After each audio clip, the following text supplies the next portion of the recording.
cordial saludo a todos y todas. En este video voy a trabajar algunos aspectos introductorios sobre ser psicólogo, ser psicóloga y lo que significa la psicología como ciencia. En Fundamentos 1 trabajamos precisamente este asunto al revisar a nivel de la historia todos estos antecedentes que nos llevaron a constituirnos como una ciencia y en esa medida con toda la sistematicidad, con los ejercicios investigativos que validan el conocimiento y las prácticas que tenemos dentro de la psicología. Es decir, el saber psicológico es un saber fundamentado a través de la investigación y precisamente este documento de la imagen del psicólogo en Colombia nos ayuda a entender, uno, cuál es ese conocimiento que se valida a través de un ejercicio investigativo, como es este que se nos presenta, y cuál es precisamente esa percepción que se tiene desde otros ámbitos distintos a la psicología de nuestro quehacer y de nuestra labor, que muchas veces, ustedes ya lo saben, no necesariamente corresponde a lo que hemos visto hasta el momento que realmente es la psicología. Hola, me alegra saludarles. A través de este video vamos a abordar algunos aspectos introductorios sobre lo que significa ser psicólogo, ser psicóloga y precisamente este contexto de la psicología como una ciencia, que somos una ciencia social o una ciencia natural o ambas según la perspectiva teórica que retomemos, pero que definitivamente al ser una ciencia lo que tenemos es un conocimiento fundamentado precisamente en investigaciones que nos ayudan a validar nuestras prácticas.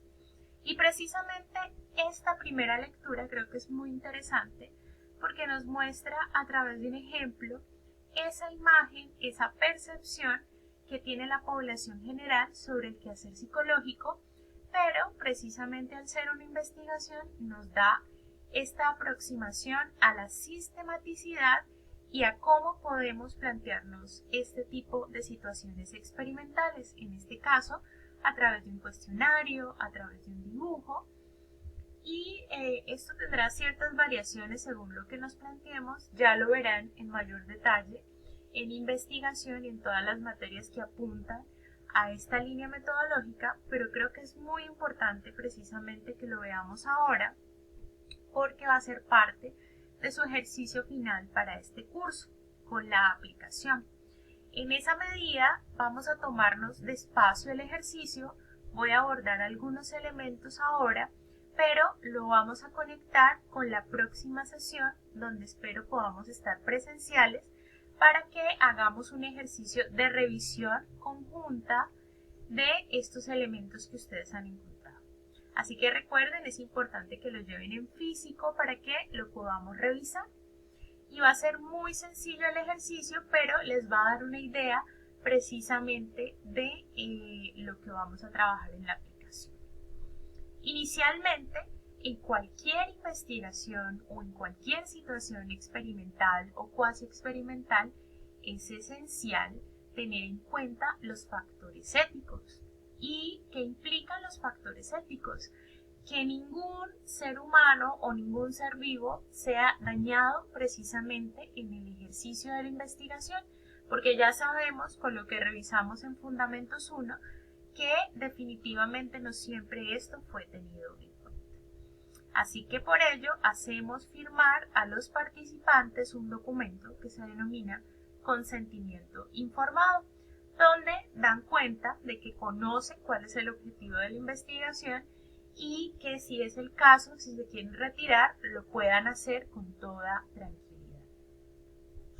Esto entonces es esencial para que lo tengan en cuenta en sus próximas investigaciones. Aquí se nos plantea en este protocolo, que es el que ustedes debieron aplicar con sus dos entrevistados o entrevistadas. Ojo, si hay algún elemento faltante, aún es buen tiempo para que lo puedan completar. La primera parte que refiere a los datos generales, que sería precisamente esta información demográfica que nos sirve para hacer una estadística, por ejemplo, cuando tenemos gran número de datos de personas en qué rango de edades participan, de qué sexo, de qué nivel de escolaridad, de qué ocupaciones y en qué zonas residen. En este caso, la investigación se realiza en Bogotá, pero bueno, nosotros incluso ahora con la virtualidad podríamos entrevistar a personas que no necesariamente estén en Cali o en lugares aledaños. Ya la información específica refiere a las preguntas que nosotros como investigadores, investigadoras, vamos a trabajar para conocer esta imagen del psicólogo. Y finalmente el tema del dibujo o la representación gráfica que tiene que ver precisamente con esta percepción de quién es el psicólogo, de quién es la psicóloga. ¿Cuál es el ejercicio que vamos a realizar esta semana? Dado que no nos encontramos de manera presencial, este sería el avance que ustedes van a traer a la próxima sesión y que a lo largo de la semana van a desarrollar de manera asincrónica. Vamos a revisar entonces cada una de las preguntas y como estas preguntas lo que nos van a dar es información cualitativa. ¿Qué quiere decir cualitativa? Que nos va a hablar de unas características y de unos adjetivos particulares que se le dan a los psicólogos, a las psicólogas y a la psicología. Y de aquí vamos a buscar unas categorías de análisis que nos permitan comprender esta información que nos han planteado los entrevistados y entrevistadas. Primer punto entonces, las respuestas deben ser textuales, con las palabras y con las formas que nuestros entrevistados o entrevistadas nos han planteado. Y las categorías de análisis que vamos a identificar, voy a explicarles por qué y para qué nos van a servir, pero el ejercicio, no se preocupen, lo vamos a completar en clase para que ustedes comprendan esto cómo funciona. Categorías de análisis son estrategias metodológicas que particularmente se abordan en investigaciones que son de corte cualitativo. En este caso, la información que nos arroja el cuestionario es muy extensa, las personas nos pueden decir muchísimas cosas y las categorías nos permiten encontrar los elementos comunes entre cada una de estas informaciones si tenemos ya 20 respuestas, 50 respuestas. Vamos a hacerlas primero con estas dos que ustedes tienen, pero cuando hagamos el ejercicio en clase presencial, vamos a ver esto cómo se materializa cuando tenemos muchísimos más datos. Entonces lo que ustedes deben hacer es de cada pregunta extraer primero una gran categoría que sería esa información general que yo voy a obtener en esa pregunta. A partir de eso van a aparecer unas subcategorías.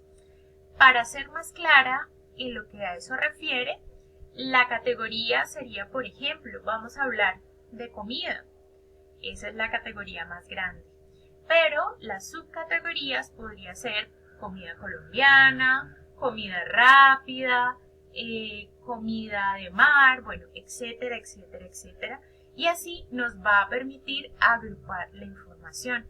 Lo que quiero es que usted inicialmente haga ese ejercicio, cuáles cree que son esas categorías que se encuentran en cada una de las preguntas y que usted considera podrían generalizarse para encontrar esa información.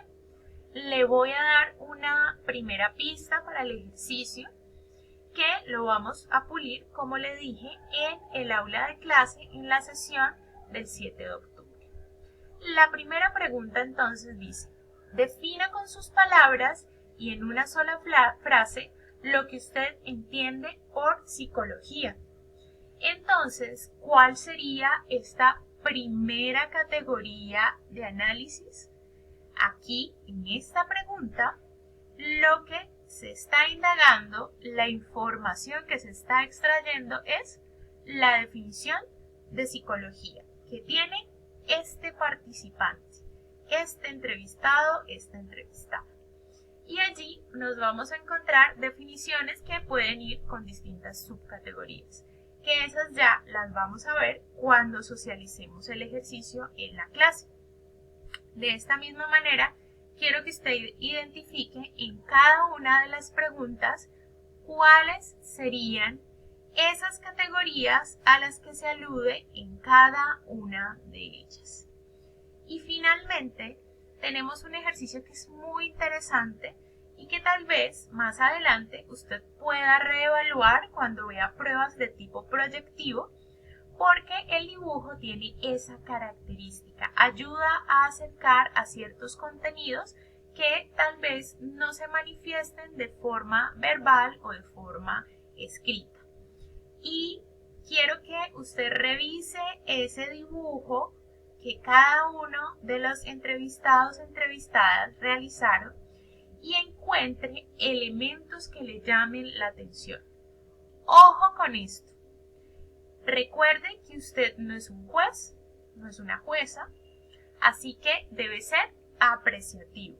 Yo sé que esa palabra a algunos aún les cuesta un montón, pero ser apreciativo significa que usted no va a decir es bueno o malo, sino que va a identificar esas características que son significativas e importantes en el dibujo y las va a señalar.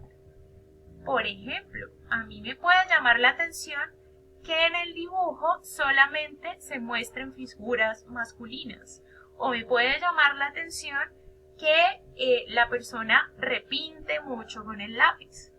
Son elementos, ¿sí?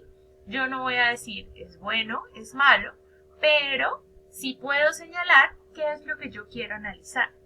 Aún estamos en ese ejercicio de tener más elementos para el análisis, pero quiero ver estos primeros acercamientos y en la discusión que realicemos en clase seguramente tendremos muchos elementos que nos van a servir para empezar estos ejercicios analíticos.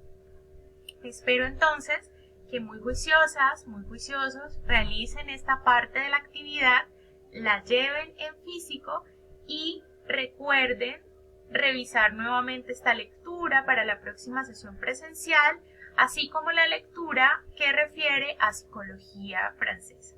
Estoy muy atenta en lo que les pueda apoyar. Cualquier pregunta, cualquier duda, por favor escriban. Que pase un bonito día.